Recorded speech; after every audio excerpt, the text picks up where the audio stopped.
Okay, and we're just gonna give it a moment until a couple of people actually show. Does it look like that?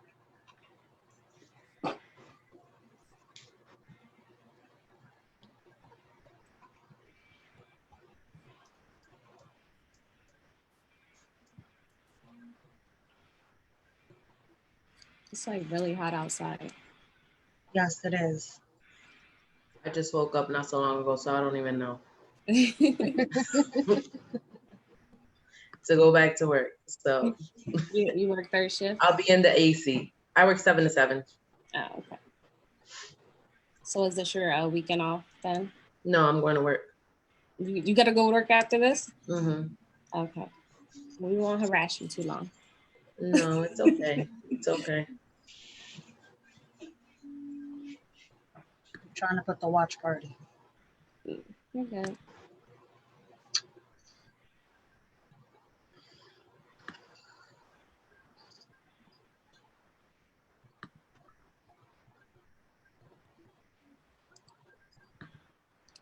All right, Jenny, let me know when you have it done. So get started.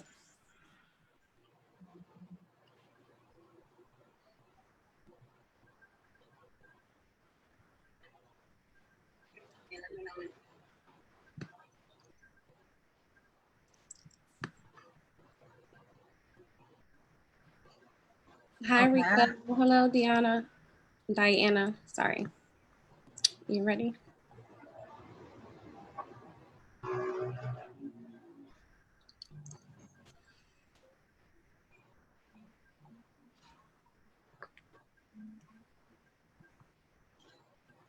Good to go? Yeah, I got it, but it wouldn't let me tag her. That's fine. You can just wait afterwards. Okay. Yeah, it's not gonna work. All right, so let's go ahead and get started.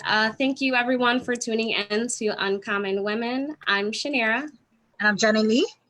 And before we actually get started in today's topic, we're just going to introduce ourselves, basically tell you what Uncommon Women is all about. So we are a podcast to uplift and empower people. We also give people a platform to speak some knowledge and testimonies in regards to what they went through in life. Today, we have a guest speaker who's going to share her story about being molested as a child. Any questions that you viewers have, you can go ahead and actually drop it in the comment section and we'll answer the questions after she shares her story. So before we go into Jessica's story, thank you so much for coming out today, Jessica. Thank you for having me. Thank you. So before we go into her story, just to tell you a little bit about Jessica, she's 38, a single mom of 3, born in Jersey City, raised in Berks County. She's currently employed at the Penn State Hospital for over 5 years, and she's also attending nursing school to become a midwife. She's a member of the Lighthouse Christian Church Center, and also the Lord has led her to do live Bible studies as well as uplifting videos on YouTube. So before we actually go into your story, Jessica, can you tell us a little bit about yourself? You basically covered everything more than, I just want to say that I don't have a lot of hobbies, but I'm trying to learn some new things as we're going through quarantine. So I'm going to start like doing fishing. I've been more doing trail walks, hiking. I spend more time reading. So I'm trying to learn how to do DUIs and DYIs and things like that. Mm-hmm. So I basically, if I'm not at work or studying or doing anything else, then I try to like just spend more time with my kids. Okay. So, and my kids are definitely my inspiration. My biggest goal that I have accomplished this year so far is I wanted to move out the city. And it's very hard because it's very expensive as a single mom to do that. But God has allowed a way that I've been able to do that. So. Okay. Well, maybe when you get done school and become a midwife, he'll be able to bless you with the advantage of moving outside of the city and taking care of your kids. How old are your kids? 17, 18, and 21. Oh, okay. Okay. Grown. Yes. So tell us a little bit of how your childhood was growing up, how were you raised and things like that, and you can go right into your story. Okay. Well, growing up, I was the oldest of 3 girls, And we were never really a family that had a lot of money. So we went through a lot of difficulties growing up. There was many times when we went to bed eating beans out of a can and things like that, just plain rice. And, you know, we had a lot of difficult times. My biological dad was never really in my life. So my stepdad raised me since I was 1 year old. And he didn't know English, so he worked, you know, jobs here and there wherever he can work. And then my mom was a CNA and she worked in factory jobs. So it was kind of rough growing up, but as being the oldest out of three, I always had that characteristic that I was like, I shouldn't say boss, but I always thought that I was grown, and I always like felt like I was the mother hen of them and always wanted to take care of them. I was very overprotective and things like that.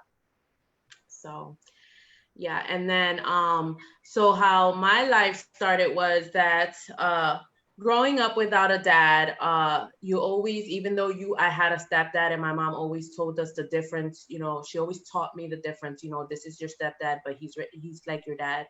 I always had that void in me, that I wanted to know who my real dad was, and he never really fulfilled that void. So my dad raised me, though. I don't know, I can't speak for him. I can't, you know, because he's his own individual person. But my stepfather, I was the only child that was not his. He has other children with other relationships. And then he had the two girls with my mother. I grew up in an abusive home. My mom suffered from depression. So I was constantly like playing with the girls. I was always finding activities to do. When my mom was okay, like she spent time with us, but a lot of the time she was always in her room. So my dad was very abusive towards me as I was growing up, from little till I was like 7, 8 years old when my parents decided to separate. When my parents decided to separate, I became the mom of the home because he got custody of me and my sisters because my mom wasn't stable. So when he got custody, I automatically became the mom of the home because he was working like all these extra hours to maintain, because it became, instead of two incomes, it became one. Okay. So at that time, I could say I was like 8.5, 9 years old. When little by little, the abuse started getting even worse. If I didn't cook, mind you, I had to learn how to cook on my own. I had to learn how to clean the house on my own. I had to take my sisters to school, take care of them like if I was a mom. And at that point, if I didn't like cook anything right, or if I didn't clean right, I would get beaten. And then little by little, that's when the sexual abuse started. And it would be that he would always wait for my sisters to fall asleep, and then he would come get me in the room, or he would just lay in my bed and just do things. And I would just lay there, just still. I would basically pretend I was sleeping. Basically, that's what I did. I pretended that I was sleeping. And then when he would walk out the room, I would cry, because I was so afraid of him, because I have a broken nose, I have a broken jaw. He used to hit me, like throw punches at me with a key, and I have like a hole in my head. So I have different scars in my body from the abuse. So I never dared to speak up. So this happened till I was 12 years old. Between 9 and 12 years old, I had other family members that as well, but they were like younger, like around, you know, younger. They weren't as old as him. That also a few times had committed sexual abuse towards me. And I never said anything. I just took it in because it became more like a normal thing to me. It was like, well, I deserve this somehow, or I'm not that important, I'm not worthy, like nobody really cares. And I felt so alone, and I felt that nobody was gonna hear me. If I even said anything, nobody was gonna believe me, because my dad raised us since we were little. He dedicated us in the church. He raised us in the church.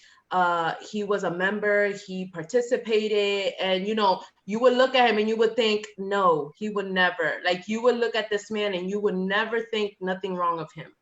Or my other family members, you wouldn't think anything wrong of them. And so I was scared for myself of like, everybody was going to betray me, or everybody was going to think that I was breaking up the family and things like that. So when I was 12, we were living at one of my family members' houses because he needed help to take care of my little sister at that time. So we had a severe thunderstorm and all the lights went out.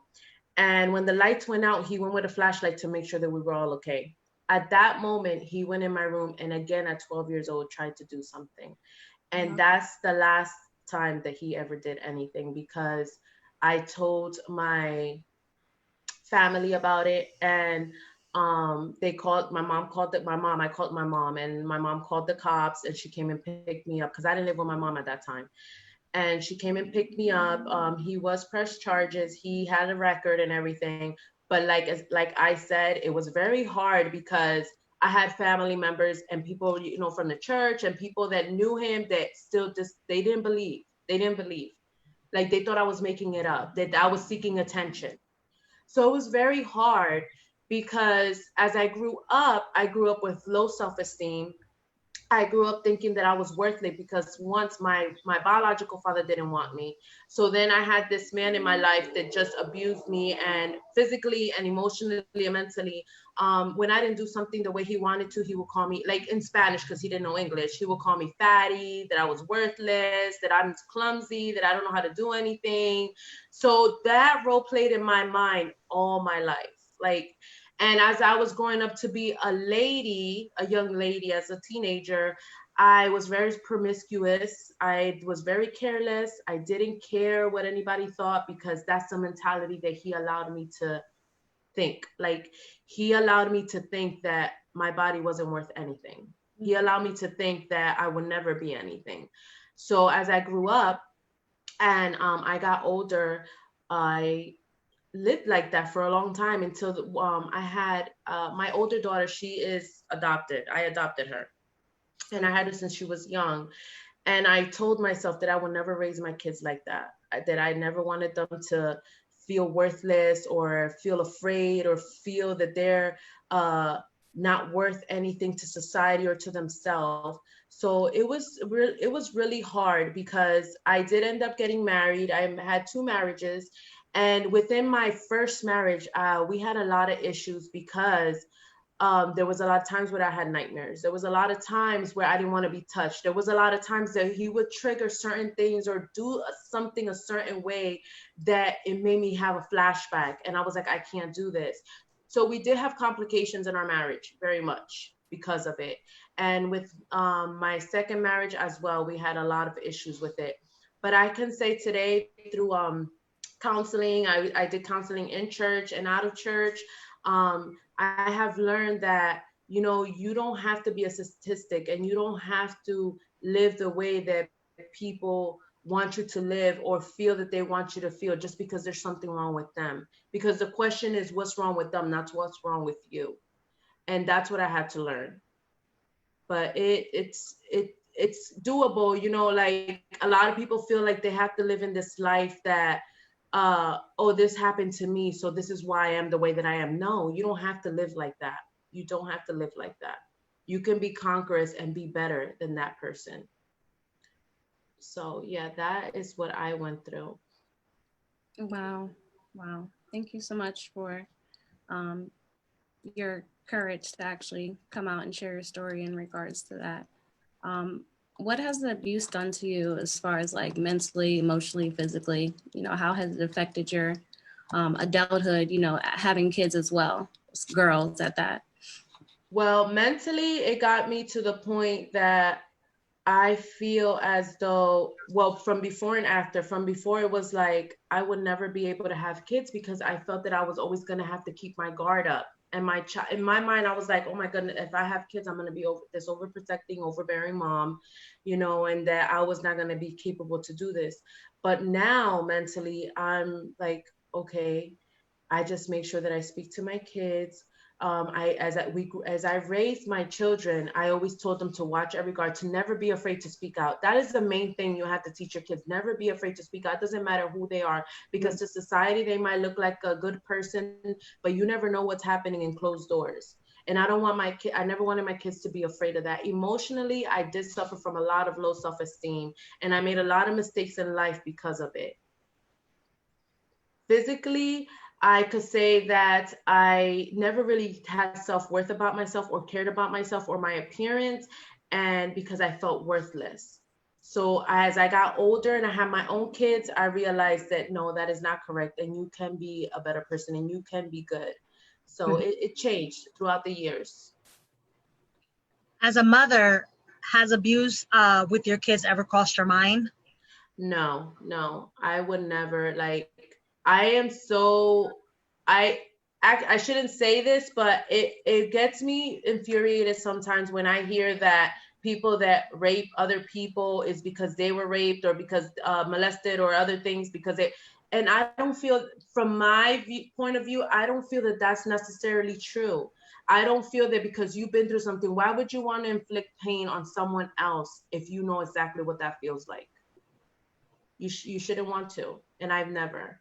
No. That's good. And what ways have you actually, taught your girls or your children about abuse if it was to ever occur? Well, I definitely told my girls, even my son, I always told them to come to me first. Always come to me first, because since I've been through it, I know what it feels like, and I would never shut them down. Like, I wouldn't, the first thing that I would not say is, are you sure? Because that's what was told to me. Are you sure? Are you positive? Like, they were doubting what I was saying. So I always told my kids, always come to me first, and we will take it from there, one step at a time. But I always let my kids know that I will protect them, that I will be there for them, and that things will be handled accordingly, because sexual abuse in any type of way or form is not okay. It's not okay. Yeah. Because it doesn't matter if it happens once or multiple times, it really scarred someone, especially depending on your personalities. There's people that take things, in a whole different way than others. Some people are stronger than others. So what could happen to them one time could lead almost to suicide. And what could happen to multiple times to someone else can make them stronger. You know what I mean? Like, it depends on your personality. That's good. And you said you talked to your kids about the abuse, that you were sexually abused as well when you were a child. Yes. And when I did speak to them, because my father is deceased, my stepdad is deceased. When I did speak to them, they were very angry because, like I told you, he had multiple children, and I was the oldest of my sisters, but those were his biological daughters. And as he was passing away, I was the one who took care of him. Out of all his children, I'm the one who took care of him until the day he died. And my kids just couldn't understand that. They couldn't understand, why would you just sit there in a hospital bed and waste all your time and do this and that for a man that never honestly ever even apologized. Never in his life has he ever said sorry to me. And that is something that, out of anything that he ever did to me, I think that was the hardest pill for me to swallow, when he passed away and not even I'm sorry came out of his mouth. And I think that was out of anything that I can remember of him doing, I have forgiven him. I don't hold grudges. I forget the moment that I decided to take care of him, I forgave him. Right. I forgave him. But just to hear those words that, you feel some type of remorse, makes a whole big of a difference in someone's life. So they were a little upset because they couldn't understand, but I told them that when you forgive someone, it's more for you than for them. And it really is. That's true. Yeah. Being as an adult, you did say you seek help. So how did you seek the help? How did it, to get the help that you needed, where did it start prior to that? Where you're like, well, I need the help. I can't take this. I need to find a solution to heal from this. Well, I first started going to counseling. I think I was like 15 years old when I had my first boyfriend. Just because I was 14 going on 15. I had a boyfriend, and I was in high school. I was in 9th grade, and I didn't know how to deal with him not accepting me for who I was. And I felt like I had to change my whole life to accommodate him. Mm-hmm. And it got to the point that when it didn't work out and he was like, I'm done with this, I actually tried to commit suicide. They had to pump my stomach. I was in the hospital with chalk, and like they had to put a big, I haven't seen them do that ever, but they put like a big tube down my throat and just pumped me with chalk, because if it was that, or I was gonna die. So from that moment on, that I was like, I really was gonna take my life away for a man, like for a guy, and I'm 15 years old. Like, it really hit me, because I was like, I have my whole life ahead of me. And not only that, I started doing, I never been big on drugs, even as an adult. But I started doing coke. I started experimenting with cocaine, and once in a while I would smoke. And I was like, just my life was becoming a whole mess, just because I felt like, no, my father didn't want me. I started going down this memory lane guilt trip. My father didn't want me. My stepdad did this. I feel so alone. I felt, if I can describe it, like, you ever been in school or you've been in a room with a whole bunch of friends and then you still feel alone? That's how I felt. I felt like even though I was surrounded by so many good people, I still felt worthless and alone.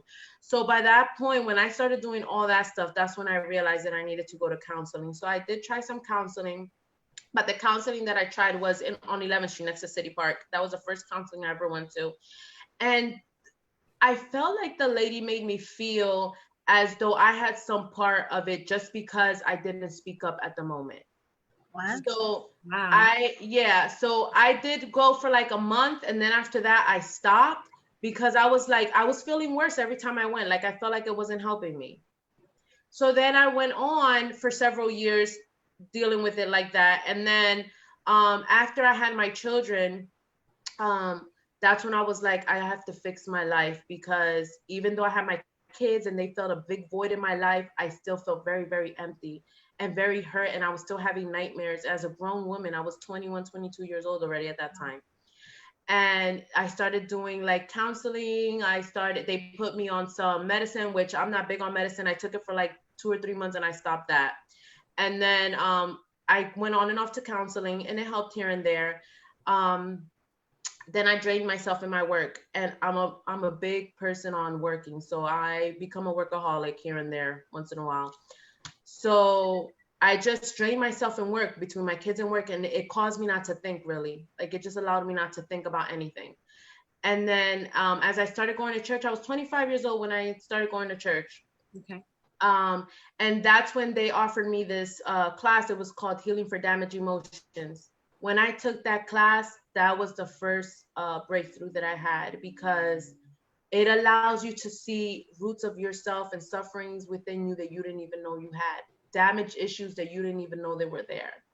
Because the main thing that I learned from that is that if you don't forgive yourself and accept yourself, you're never going to forgive anybody else or accept anybody else. And that's when I learned that what is wrong with me, but what was wrong with them. Wow. That was a good point. Wow. And I think a lot of people, we fall short. We fall short trying to, live a certain way when we have to be in tune with ourselves and not to look like everybody else. That's really good. Yeah. So what's something you want to tell others that may or may not have experienced abuse, whether it's mental abuse, manipulation, sexual abuse, or physical abuse? What is something that you want to tell others? For those that have been abused, I highly recommend counseling, for one. I know a lot of people don't like to tell people their business, because I'm big on that. I'm very stern when it comes to me sharing certain things. But the biggest thing that I have learned is speak out, because you never know who's listening. You never know who's watching. You never know whose life you're affecting, because there's a lot of people that have committed suicide and have lived a life of depression and oppression because they feel that nobody understands them. So if you have dealt with any issues of abuse, speak out, go to get help for yourself and be victorious, because you can do it. Like, don't live in a life that you're trapped within yourself. Right. Because it's not happiness. You're trapped within yourself. And especially if you have a family and you have children, they didn't deserve to come out in this world, and they didn't deserve, to live the life of, you just ignoring them or just letting them do whatever because you're so depressed and so hung on to your past that you can't move on. Yes, it's real. Yes, it's hurtful, but you can do it. You can overcome it and help someone else. I feel strongly that sometimes we go through things because God allows us to go through them, because he knows that we're strong enough so we can be able to help someone else. And I feel that for those that never been through abuse, I don't think that if it's a spouse or if it's children or if it's a friend, I don't think that they have a place to really, I know there's a lot of people that judge, and they shouldn't, because like I said, everybody's personality is different. So everybody deals with things differently. And if you really love someone, I encourage you, go to a counseling session with them, encourage them to go. Because if you want a happy home, or if you want a happy relationship with it, either it's a friend or family, or, you know, spouse or kids, I encourage that, because their hurt becomes your hurt, because that's who you love. So you want to understand them. And if you can't go with them because they don't feel comfortable, go online. There's many different resources that you can look up that be like, how can I learn how to cope to help them ease, or how can I learn how to deal with this when they're acting this way? Because sometimes we act a certain way that it's like nothing compared to like how our day went. We could be okay, and then all of a sudden something just triggered an emotion and you don't know what to do. So, you know, find different resources to, you know, instead of making it worse or criticizing or judging, or be like, oh, that was your past, let it go. How can you help to make it better? How to go with them through the hump until they do overcome whatever they're going through. Yeah. Okay. Okay. Well, Jessica, my question is, like, as now, as you're as a woman, obviously with grown children, do you ever like think about it, like from the past, and how it has really affected your life up to, how it's affected your life and how you've overcome that and you're in a different place now in your life? Yeah, definitely. Because as it was different stages. I think the stages went with my age as maturity as well. Because a different age in my life and a different maturity level led to how I felt. And like I said, as I have had different abuse, members of abuse, my father and different men in my life, my 2 failed marriages and things like that. Wow. Instead of it dragging me down, I feel that it just helped me to be more encouraged and to be more uplifted. And definitely it has helped me to want to help others and to be more sensitive to other people, because I used to be this person growing up that I'm like, oh, just toughen up. You can get over it. Just get over it. Toughen up. And I have learned not to do that, because, you know, I have been through things, and as much as I have been through things, I know that people have been through things. So why not use that to encourage and help others? And there is times, you know, I'm not gonna lie, that, you know, I do go down memory lane, or I'll have a dream here and there, but I'm like, I'll either pray about it, or I'll be like, you know, I start praying for whoever. And that has been my biggest thing. Lord, I pray that whoever is going through abuse right now, you know, I pray that you are protecting them and things like that. I'll start doing that instead of dwelling on my issue, because it's not there anymore. To me, it's not an issue. It's part of my past, and it's my testimony. It's what made me who I am today. And even though it was a bad way of making me, it made me stronger, and it made me more confident to who I am today. That's good. That's right. That is good. Real good. Did you ever feel because did you say you were abused in in one of your marriages? No, I wasn't abused in my marriages. It was just really bad marriages because of the situations that I was going through. Okay. Okay. Well, then I'm going to ignore the question I was going to ask. Jenny, did you have any more questions before we go into the last one? No. Okay. And it doesn't look like any of the viewers have any questions. So before we close out, we do like to ask, before we get into that, Jessica, is there anything that you wanted to add or anything that you wanted to mention to our viewers before we actually close up? All I want to say is to all girls, young and old, love yourself. Love yourself with all your flaws. Love yourself with all your differences, because no matter what any man tells you, I'm telling you from an experience. I lived most of my life looking for an approval of a man, whether it's your dad, whether it's a boyfriend or husband, or whoever a friend. Don't live of an approval of anyone. Live of an approval of who you know you are and what you become in life. Because at the end of the day, you got to live with yourself, and you can be your worst enemy, and then you could be your biggest cheerleader. So that is what I have learned through all this. And I hope that it encouraged someone else, because if you're not your biggest cheerleader, you're definitely going to be your worst enemy. Yeah. Facts. Yes. Let's do. So we do ask all our guest speakers, what makes you uncommon? What makes you different from everyone else? I don't know if it makes me different from anyone else, but that question, what triggered that question to me, as I kept thinking over and over, all I could really say is I can't hate anyone. I have learned throughout the years that no matter what I go through in life, I could have a tough, scale on the outside, and I could look mean or whatever, but I could never hate anyone. Like, honestly, I have been through so much with so many different people, and not one time have I hated them. There have been in their biggest falls in life, those same people that have hurt me, and those are the same people that I have helped. And that, I think, is what makes me different. That's good. That's good. Thank you so much, Jessica, for actually coming out and sharing your amazing story. Again, thank you for the courage to actually come out and tell your testimony and how you've blossomed from your experiences as a child to a wonderful woman now, an empowered woman. We definitely appreciate it. Jenny, is there anything that you wanted to add? Thank you for doing this, Jessica. As many don't know, Jessica is my best friend. We've been friends for over 20 years. I've seen her go through so much in life, and now that I see her, I am so proud of you, and I love you, and thank you for coming on here and being able to give your testimony and able to speak into the lives of others.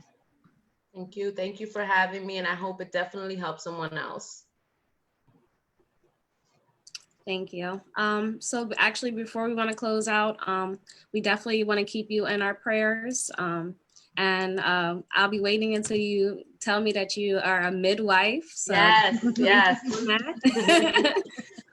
Uncommon Women would also like to pray for the world. You know, a lot of stuff is going on right now. And I want to say happy birthday, Breonna Taylor. Her birthday was yesterday. She was killed. We don't condone any police brutality. And I'm praying for my people. I have a Black son. I mean, at this moment, all we want, we just want to be treated equal like everybody else. Yes. I'm not going to get too much into it. You know, Black Lives Matter. We never said that all lives didn't matter. We just want to matter like everybody else. So that's my intake on that. So I'm just praying for my people, my family, the city, the world, everybody all over, and just peace, you know, definitely peace and love, because it's a lot of evil in this world and we need more peace and love, definitely. So yeah, that's all I had to say. Yeah, but remember, God don't see no color. Right. God sees no color. God sees no color. He made us all equal. He made us all who we are. And like you said, Shanera, we need a lot of peace in this world. And it takes love. It takes unity, and it takes a lot of love. So Jenny, you can go ahead and close out. Thank you for tuning in. Thank you. You can find us on iTunes. You can find us on Google Play. Make sure you like, subscribe. Check us out on Facebook, IG, and Twitter. As well as if you have any questions, comments, any topics, email us at uncommonwomen.podcast@gmail.com. We're also looking for sponsors or to sponsorship some businesses. We would like to promote you as well. And, just join the movement. Yeah, join the movement. We do we do have some shirts for sale right now. We are in the process of getting the website established. We finally got our LLC, so we legit, you know what I'm saying? We legit. We do have some shirts that we are selling. Empowerment shirts, empower women, empower each other. Just as Jessica spoke about, we speak on self-love, identity, not looking like everybody else. So we have the Be Original, Not a Counterfeit shirts. And then I like that one. We also have Stay Uncommon, because we want everybody to be their self and not look like anybody else and not try to dictate what somebody else is doing, walking your walk, they come in black and white. So if y'all interested in that, y'all more than welcome to reach out to us. We all wanted to retreat. Sorry, just reading the comments, but Thank you so much for tuning in to Uncommon. And everyone, please remember to stay uncommon.